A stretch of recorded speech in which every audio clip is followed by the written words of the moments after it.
She was just minding her own business, wheeling herself down the cracked city sidewalk on a breezy Tuesday afternoon, humming softly to a tune only she could hear, when they first noticed her, the three of them lounging outside the corner cafe, laughing low and loud enough for anyone to hear. "Hey, look at the cripple," one sneered, his words sharp as broken glass.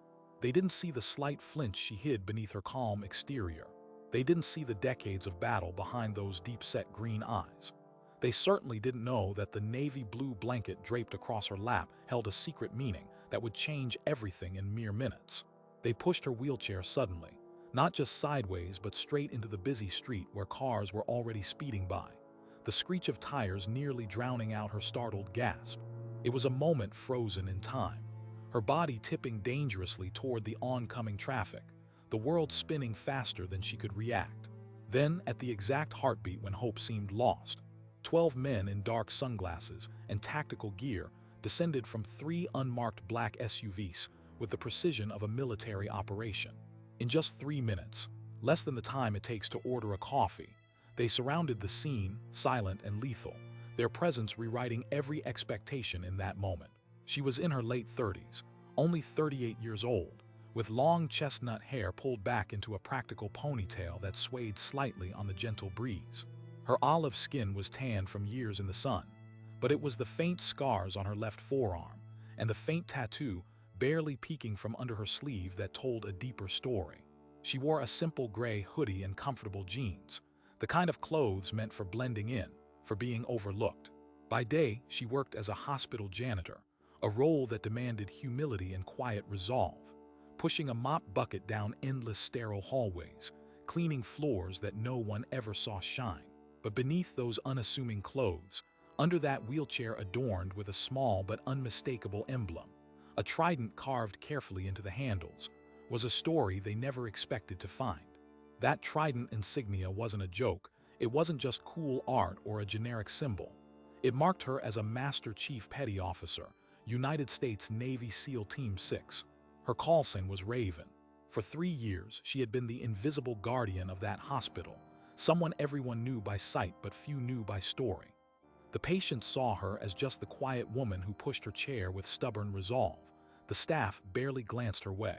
She was used to the whispers, the sidelong glances filled with pity or quiet judgment. Every shift, every mop stroke, was a reminder of the life she once lived and the one she had left behind, a life traded for this blend of obscurity and recovery. Sometimes, late at night, when the hallways were empty and the fluorescent lights flickered, she would feel the phantom weight of a rifle in her hands or the echo of silent orders in her mind. But here, in this modest corner of the world, she was just Sarah, a veteran who had given everything but now was forced to accept a quieter existence. That afternoon, the 3 men who pushed her knew none of this. They were local thugs, quick to mock and quicker to push around someone they thought was an easy target. One was tall and broad with a tattooed sleeve running down his arm, dressed in ratty jeans and a leather jacket 2 sizes too big. Another stood shorter, his eyes darting nervously yet filled with misplaced bravado, hands always twitching like he was ready to strike. The third was a wiry man with a smirk that never quite reached his eyes, his voice dripping with cheap menace as he jabbed cruel insults at her. They laughed at the wheelchair like it was some punchline in a joke they had been sharing all day, blind to the content of that story, deaf to the warning in her silence. He leaned in close, trapping her between his chest and the edge of the cafe table, his breath hot and stale. One witness would later recall. They surrounded her like wolves circling a sheep, but she didn't flinch, didn't speak, didn't move a muscle that wasn't controlled. When the tallest one shoved the chair toward the busy street, it was a push but a challenge, an invitation for humiliation, for laughter, for showing her place. The coffee from a nearby table spilled, hot and unforgiving, over her lap in the front of her hoodie. The burn should have been an outrage, the insult blatant, but she remained still, letting the fire sting her skin as if it were a match struck against years of pride and pain. No one rushed to her aid initially, not the cafe patrons, not the passing pedestrians, because they saw only vulnerability in the chair and ignorance in their assumption. But one pair of eyes saw differently. A young man sitting against the brick wall a few feet away, his uniform crisp but not perfect, helmet resting on his lap, gifted with the years of keen observation that only a fellow service member could have. He was a corporal assigned to a nearby base, and had just clocked out from a surveillance detail when he caught sight of the tattoo at her wrist as the sleeve shifted. They both moved in rhythm, a silent recognition crackling between them. The sharp silver outline of a cobra wrapped around a dagger marked her as Ember 2, a code name whispered among only a select few in the most dangerous theaters of war. In a split second, he drew his phone, fingers moving fast as he dialed the emergency response number he already had memorized. The whisper of that call would ripple not just through the local police, but through Marine and Navy command channels. A signal that someone thought they were simply weak and vulnerable had made a grave mistake. Within minutes, the atmosphere shifted drastically. The cafe's chatter dropped into silence as 8 black SUVs rolled to a halt, their engines barely a murmur yet overwhelming in their presence. 12 Navy SEALs, squad leader evident by the silver bars gleaming on his uniform, stepped out with the deliberate calm of seasoned professionals. Each man was heavily built, sharp-eyed, their movements fluid and precise, their trained reflexes honed from countless classified missions. They took up positions around the wheelchair like shadows at the edges of light, their faces unreadable, but their intent crystal clear. Those who had laughed moments before now felt their smiles freeze into expressions of shock and fear, a visceral recognition that this wasn't just a bruised woman in a chair, but a warrior surrounded by her protectors. A police officer who had arrived seconds before stood by, nodding to the SEALs with a mix of bewilderment and relief. "You mocked a ghost, and she let you think she was just a janitor," the squad leader said quietly but firmly. The weight of his words hung heavy in the air. He motioned toward the woman whose face was still serene despite the chaos, and soldiers instinctively stepped forward to shield her, their presence alone enough to send the bullies stumbling back with hurried apologies. The tallest of the three, now pale and deflated, stammered words no one quite heard through the rising murmurs. What they didn't know, what few outside that inner circle knew, was that Sarah Mitchell had been part of the fabled Operation Silent Viper 5 years ago in the dense jungles of the Philippines.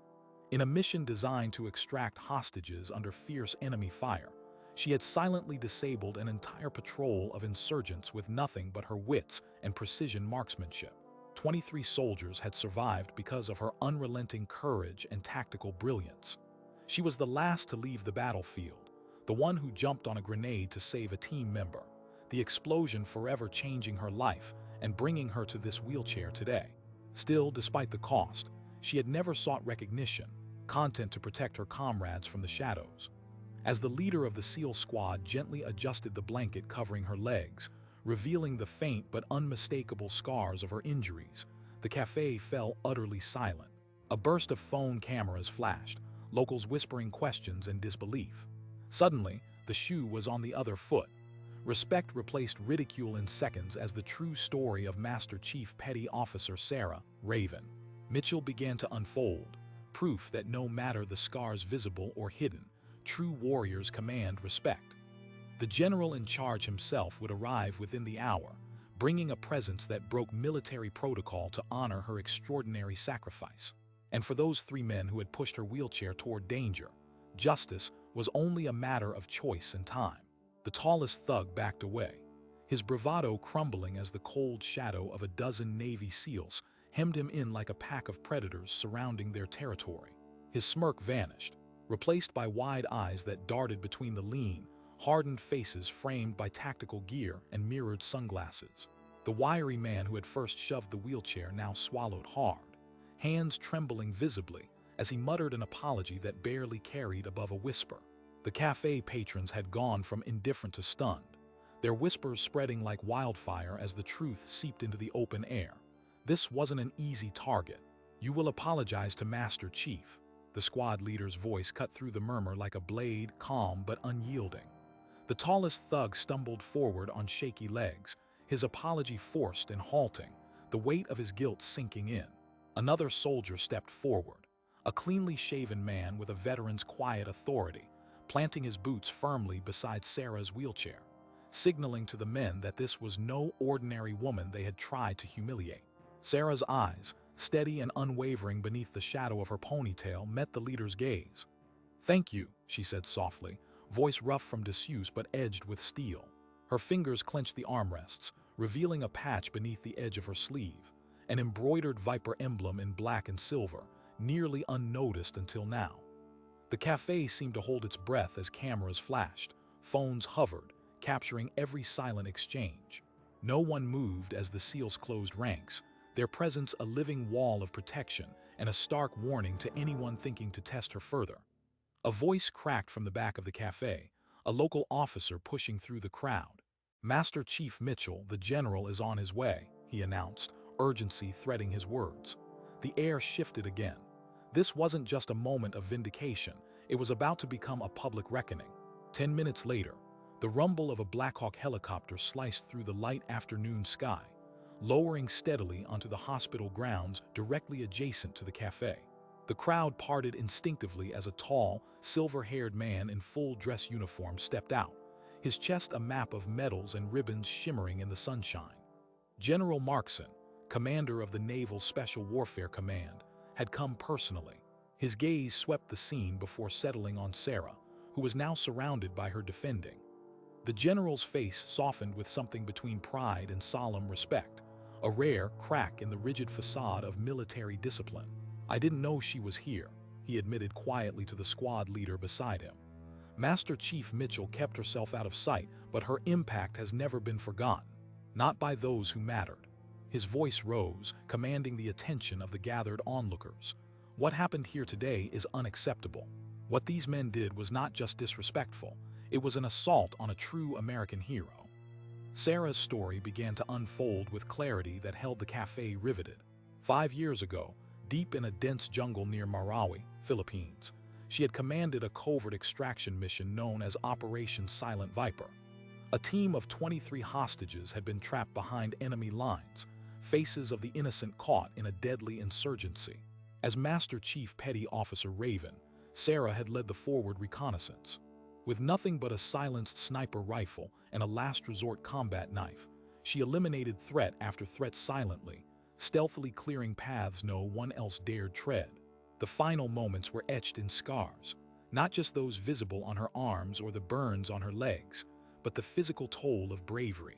When a grenade landed among her team, she had acted without hesitation, diving onto it, absorbing the worst of the blast so that others could live. Her quick thinking saved every one of those 23 lives, statistics that echoed through naval special warfare records and whispered in SEAL circles as legend. The cafe filled with gasps and quiet murmurs as General Markson personally saluted her, breaking all protocol, kneeling before the woman in the wheelchair she'd refused to leave behind for years. "Your sacrifice is honored beyond this day," he said, "and we will make sure your story is known to everyone who walks through those hospital doors." Cameras caught the moment the 3 men who had pushed her into traffic were escorted out, their heads bowed, faces flushed with shame and consequences looming. They had been ordered to leave the precinct permanently barred from several community establishments, including the hospital, a protection order that assured nothing of its kind would happen again. Justice was swift, measured, and absolute. Sarah's shoulders straightened beneath the navy blue blanket that now felt more like a mantle of honor than a shield from the world. In the aftermath, a local reporter approached Sarah, gently asking about the visible scars on her arms, the tattoo peeking from beneath her sleeve. She lifted her gaze and smiled faintly, the resilience shining through.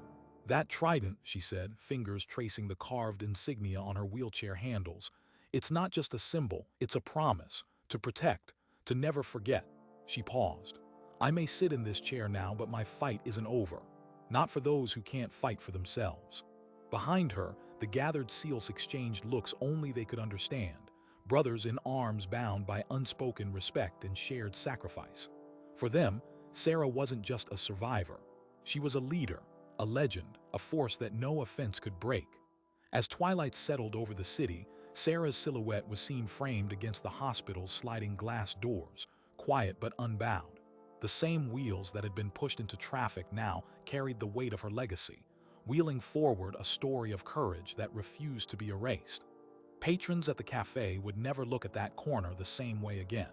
Children nearby learned about a hero hidden in plain sight, someone who answered a call far greater than herself. The general later announced a new initiative recognizing disabled veterans who continued to serve their communities in civilian roles, inspired by Sarah's unwavering spirit. Her story is a lesson, he said, that heroism doesn't end when the uniform comes off. Walking slowly beside her, the squad leader, a man named Lieutenant Carver, lowered his tone. "You don't have to hide anymore, Raven. You earned every bit of this." She paused, eyes reflecting the fading light before nodding gently. "I never stopped fighting. I just learned which battles mattered the most." And in that moment, beneath the gathering shadows, the past and present converged into one unbreakable truth. The strength of a warrior lies not in their perfect health or unblemished skin, but in the courage they carry on, no matter the scars. The thugs who had thought her an easy mark found themselves broken by a force they never saw coming. And the city gained a legend whose story would echo long after the last Navy SEAL had disappeared back into the night.